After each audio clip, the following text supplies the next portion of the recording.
What happens when the world gets turned on its head? We're forced to look inward, perhaps become fearful, sometimes lash out at others. While there are others in the world who don't give up hope because they believe in people. Join me, Kevin Tibbles, and Amy Goldberg for our new podcast, Believe in People, where we meet those who don't give up hope.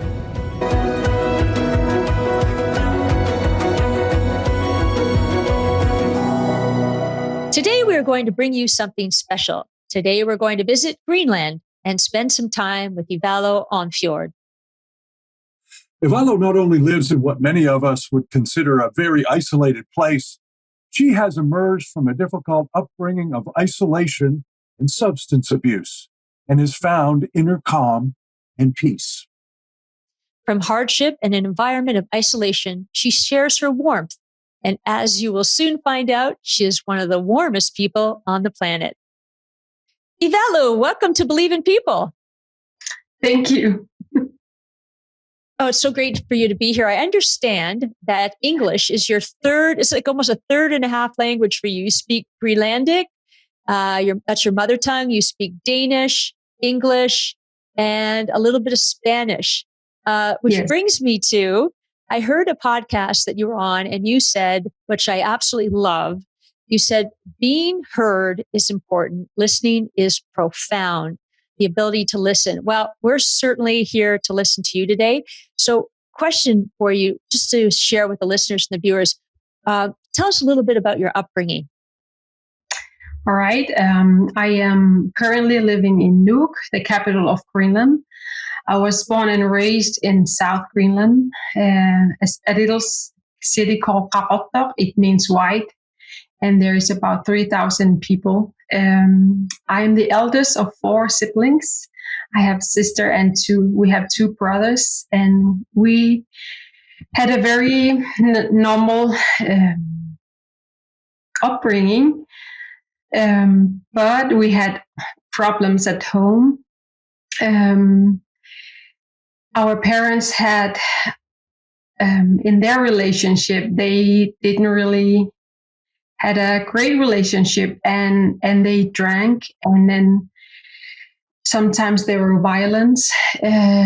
So that means somehow I ended up being a little mom to my siblings while I was taking my education in the public school.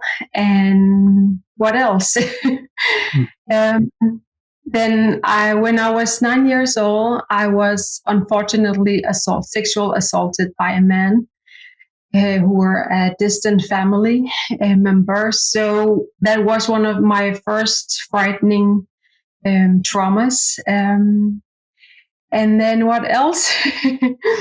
And then after public school, I had an opportunity to be an exchange student in Panama. So that changed my life very much because I learned a new culture. I learned new language, and then I had new friends and had a very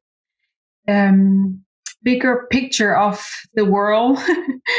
And then when I came back, I started to go to high school and got friends, and we started to drink a lot in the weekends. And somehow I also became a mini kleptoman where I stole some stuff in the shops. So even though I was not a rebellion, but I had some internal struggles, but I also unfortunately was raped when I was 19 years old. That led me to a big dark period of my life where I was so depressed and lonely and didn't really know where to get help. So I was in a very dark period of my life. That's short story of my childhood and adolescence. Can you tell us a little bit about, I mean, you live in Greenland, which is very similar, I would assume, to many other very small, isolated communities in the Arctic, be it in Alaska, northern Canada, Norway, even Russia, I would assume, within an indigenous community. How did that isolation, and the encroachment of, I would assume, a Western European customs, did that affect, when you talked about your parents, for example, did those customs encroach on the native indigenous culture in a way that sort of damaged the direction that your parents probably would have gone in otherwise, and perhaps yourself? Yeah, those. I can't speak for my parents, but my grandparents, they have been under a very rapid or very quick transformation or change in the society. So I can imagine it hasn't been easy. What I have discovered in my own education is, when I look at the childhood education, is how the Danish government came to Greenland and helped to build the society. And many of the times, the cultural sensitivity has not been normal back then. So their purpose or the goals when they come to Greenland is to learn the Greenlandic people Danish language and have a modernized or industrialized life. So I can imagine it must be very difficult to see and just observe the society changing that way without you having to have an opinion or have a saying. So that's what I can tell you.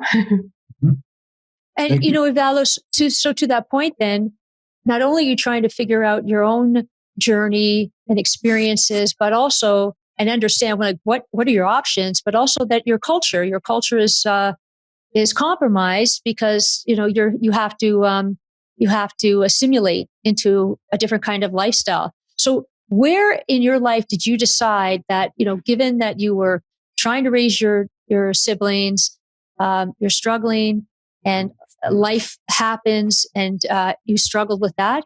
How did you turn it around? Like, what was that moment where you said, okay, wait a minute, I have other options? When was that for you? I think when I was in my early 20s, right after those traumas, I decided internally that I didn't want to live the lives my family has been living. So I started digging into the self-help universe and also,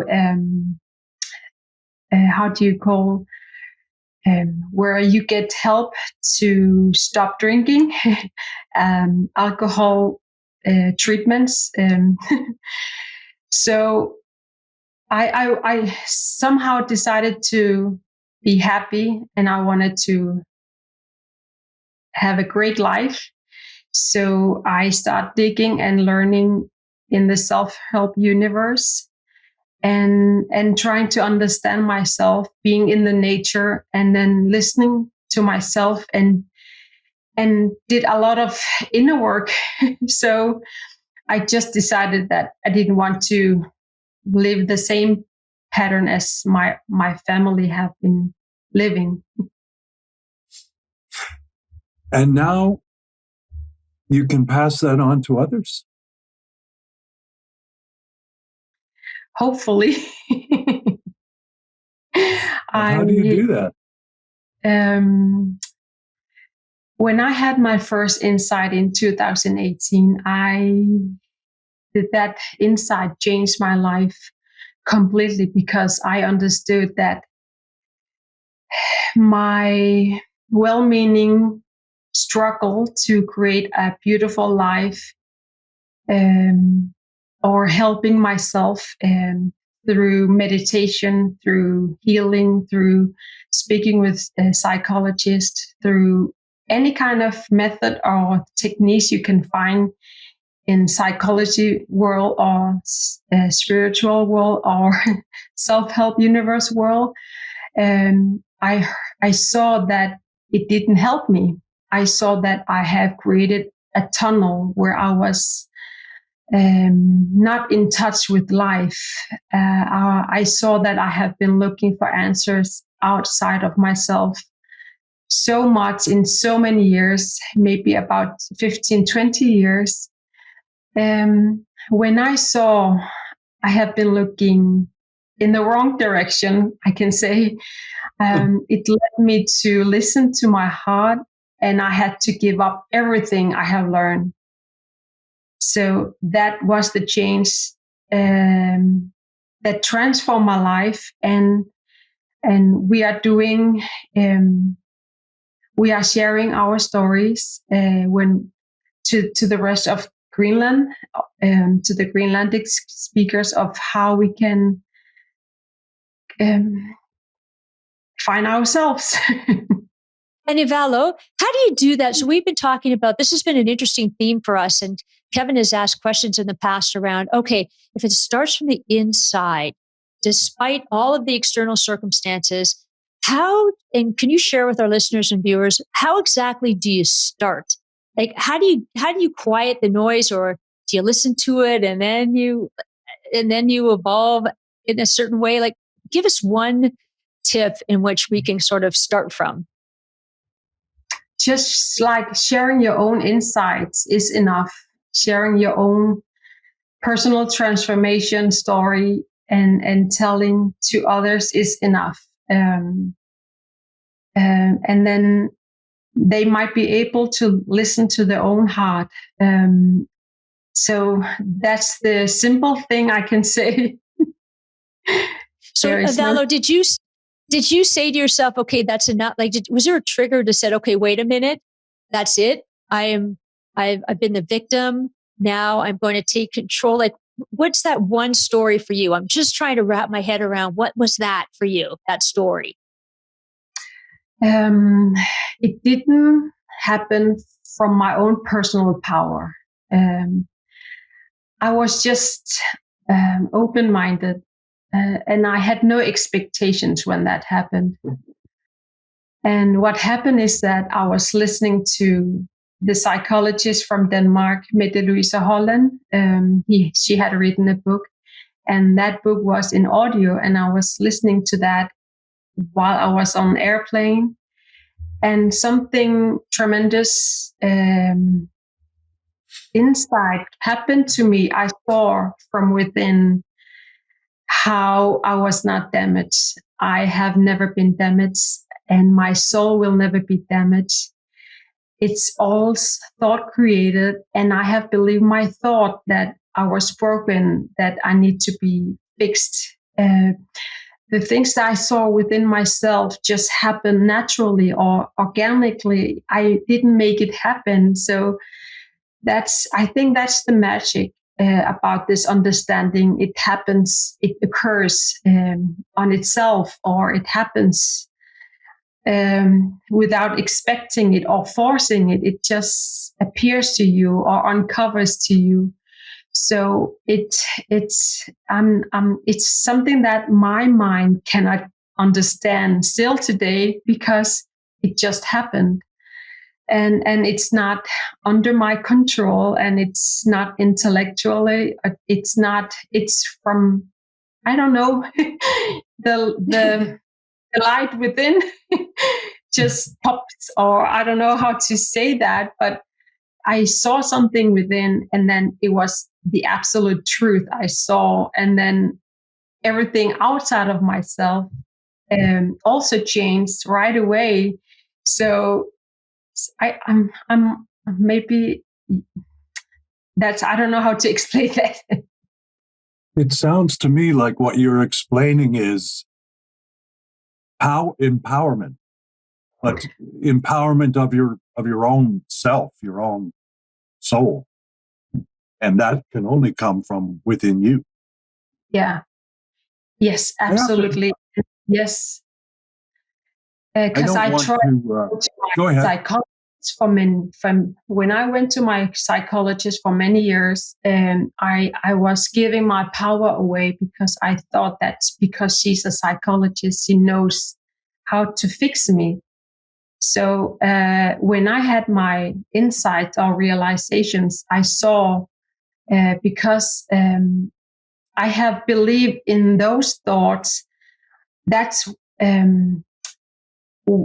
I kept myself in that prison where I repeating this offer mentality, our victim mentality. So it was also very innocent of me and of her that we tried to fix something that doesn't need to be fixed. So and when I had my insights, I felt healed. I felt complete. I felt that I was one with everything. So in a way, it's a very spiritual experience. I saw this spirituality from my heart, and I saw my spiritual journey has been so much in the intellectual level, and somehow it entered my heart. So it just happened, and then it's like all the puzzles that were everywhere finally were together, and I saw that I didn't even have to do anything to see that and understand that.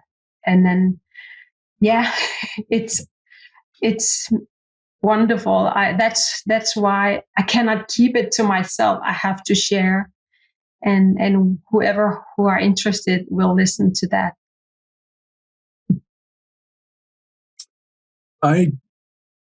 I feel uncomfortable asking this, but I'm going to anyway, and I apologize if anyone is offended, but you sound like you have found your own personal roadmap, a roadmap to freedom, really, from external forces. Why is it that so many isolated indigenous communities around the world do suffer so much from alcohol and drug abuse and physical abuse and sexual abuse and child abuse? Well, why does that happen? Because they are suffering. They are carrying so much thoughts. They are carrying so much traumas, and they just like to feel okay. And they think that they need external things to get better.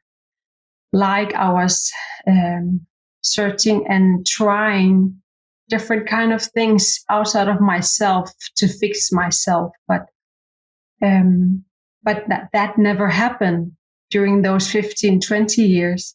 So the people who are suffering, they are doing their best to get rid of their problems from their own story that they have created, and they are living in the bubble, and somehow maybe they have lost themselves. And then the amazing stories that we have here in Greenland is that when they realize that they are not their thoughts, that they are the thinkers, they automatically get rid of anxiety and depression or any kind of traumas they have had. They realize it's thought created, and that they innocently had carried those heavy stories in their head, and they see that they don't have to carry them anymore. So somehow, because they have labeled themselves with so many diagnoses or other things, they realize it's not who they really are. They realize that they are more than labels, they are more than their stories, they are more than their sickness. So somehow they wake up, and then they figure it out that they don't have to be in their own prison that they have created. So somehow the freedom comes in that way for them. So inner freedom comes when they see that they are not their thoughts, but they have a different relationship to their thoughts. So even though that the world hasn't changed, but their inner world has changed. So that I see that happening all over, so many times. So that gives me hope, and that gives me so much belief in the change of those societies that have been under tremendous traumas in indigenous societies or small communities. So I am very hopeful, and I wish and I hope that I will work with that the rest of my life, because it's that good. That's wonderful, Ivalo. And so from that work, from your the experiences you had, tell us a little bit. You're a PhD candidate, aren't you? Could you tell us about that? What are you studying? I am studying play in early childhood education. I had an insight last year where that nobody or not many people, there are not many people in the world that knows enough about play. Even though I am a social pedagogue where I am educated to work with people and also in early childhood education, I have never really learned about anything about play. And then I start learning about what play actually is, what play means in our lives. And that's what I'm researching about now, is doing field works in daycare institutions and watch children, observe children, how they play with it, how they play, and also their playing environment. So in hope of to talk more about the importance of play in life in any ages. You know what you talked about a few minutes ago, I would assume that people on my side and Amy's side as well would need to undergo some kind of inner transformation in so far as the way we perceive Indigenous people as well. If an Indigenous person has the thought that if Indigenous people carry these traumas along with them, there are other people in the world that fortify those traumas by the way that they treat those communities or look at those communities, perceive those communities. And I would assume that watching these children develop and instilling a sense of, well, you use play, but play also has rules, and play is also perhaps very innocent and honest, but perhaps these perceptions, these prejudices, these things that are in people's heads as opposed to their hearts, we can start changing these things at a very young age through what you're doing. I am imagining that with this understanding, that people who works with other people, even if they are young or if they're old, that they can see the health within the persons that they're working. So instead of seeing the the things that they need to be fixed, or the things that they need to develop, the things that they need to be something. Instead of seeing those, that I hope that we can surpass or go beyond the thoughts, beyond the personalities, or beyond the problems, and see the inner health, the inner wisdom each human being has. So in any countries, in any ages, we can start to listen to the people instead of our own thoughts, instead of our own perceptions or perspectives. It's beyond those things that we get to see the person as a healthy, as beautiful, as a soul, or as love.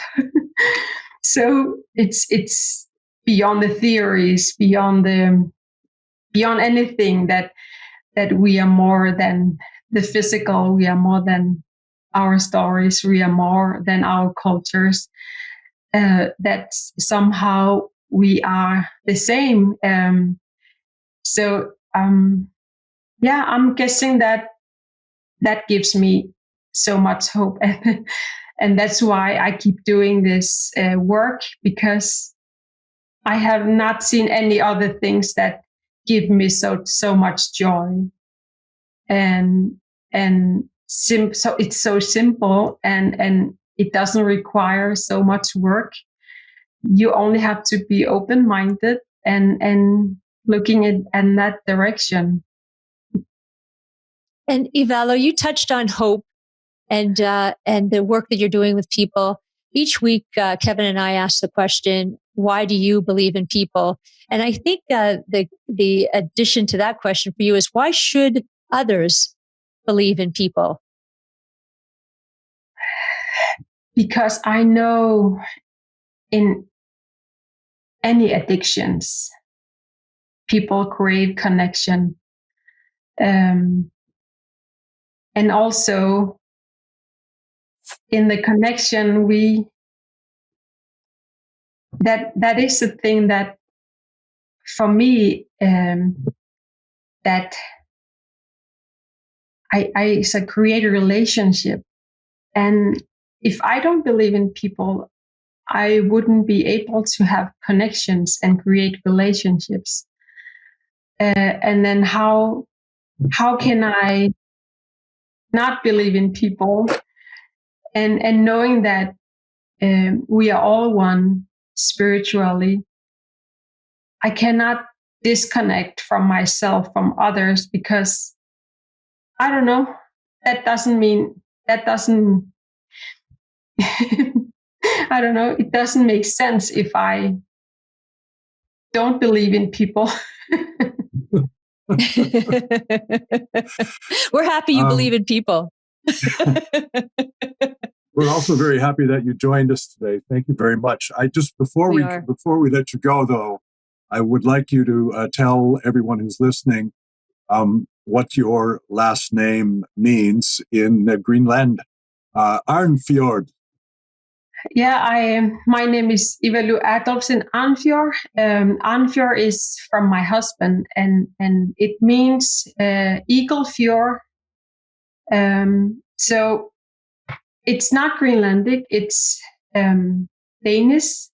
Okay. Or it's my husband is also Danish, so it's from his family, but it means eagle fjord. And we've just spoken with such a strong person, so I think you have a perfect Danish husbandic last name. Thank you for being with us. Thank you so much. We really appreciate your time. Thank you for inviting me. Well, that was one of the most inspirational conversations I've had in some time with, it is interesting that living a life of isolation brings issues in and of itself. But what Ivalo is talking about is that sort of isolation of your soul as well, that really can sort of begin to tear away at the threads of who you are. And I'm just very happy that she shared her story with us on how to salvage yourself when that happens. And the fact too, Kev, that she is taking that story and helping other people with it. So she's learning Absolutely. she really speaks from her heart, and you can feel that.